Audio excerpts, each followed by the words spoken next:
ShartimusPrime. Reading comics, toys are hella sick, hella whacking it. Taking bad hits, taking back hits. Subscribe.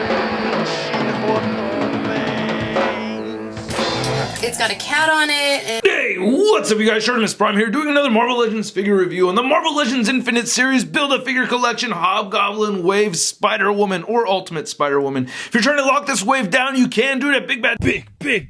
Get your big badass toys at BigBadToyStore.com. Click the link in the description below. You can see Spider-Man on the side, and then on the side right over there. And then on the back, you can see she's the running change with Spider-Girl. You can see all the other figures from the wave. And these two have the same bio where it says, these heroines trap evildoers with web-slinging superpowers. Anyway, let's get to it and crack this thing open. And here's the Ultimate Spider-Woman out of the packaging. Not a great figure. I'm going to say right off the bat, this is my least favorite figure from the wave, but not a terrible piece.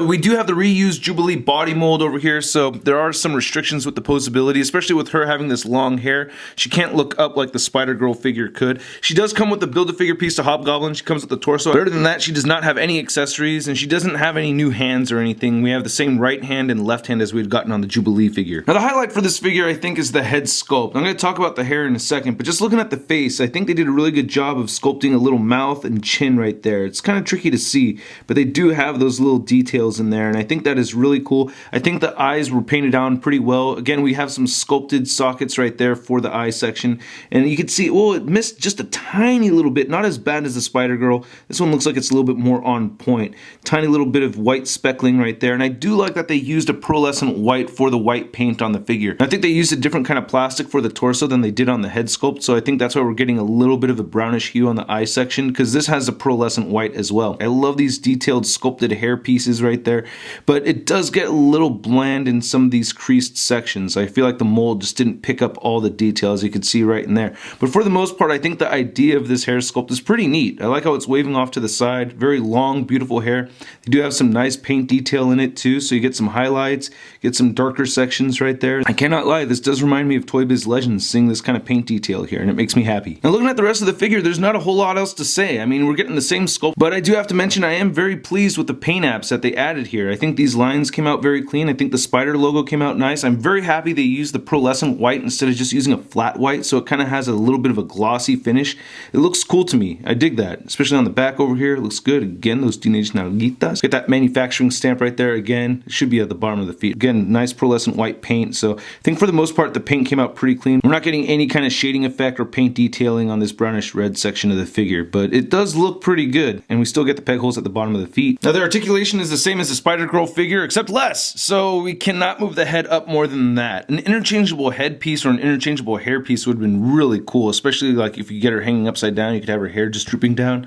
That would have been pretty nice. But anyway, it can look down a reasonable amount, and you do get side-to-side movement, but it does get hindered right here with this piece. So to get her looking all the way to her side, you kind of have to shift this around the shoulder right there, and it doesn't look too bad once you get that done. And same thing over here, you kind of have to do some shifting to get it turning all the way around. So it's not too bad for the side-to-side movement, and you do get a little bit of neck pivot over there. Shoulders move outward, forward, elbow moves 90 degrees, elbow swivel, wrist moves side to side, hinge up and down. Pretty weak diaphragm joint that turns side to side, a little bit of pivot, a little bit of crunching. Hip joints, they move outward that much, they kick forward only that much and back only that much.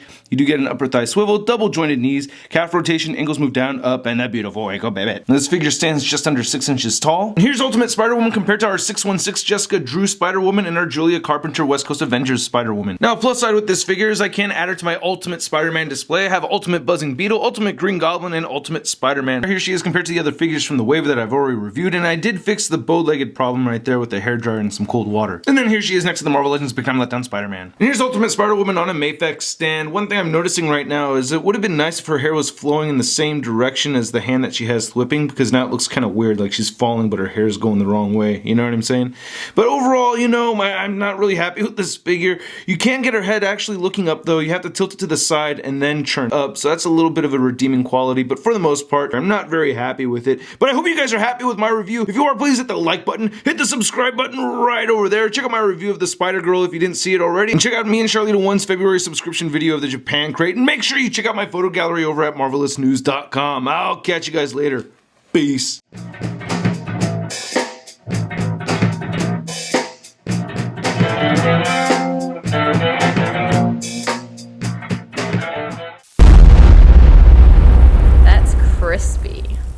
love that Daredevil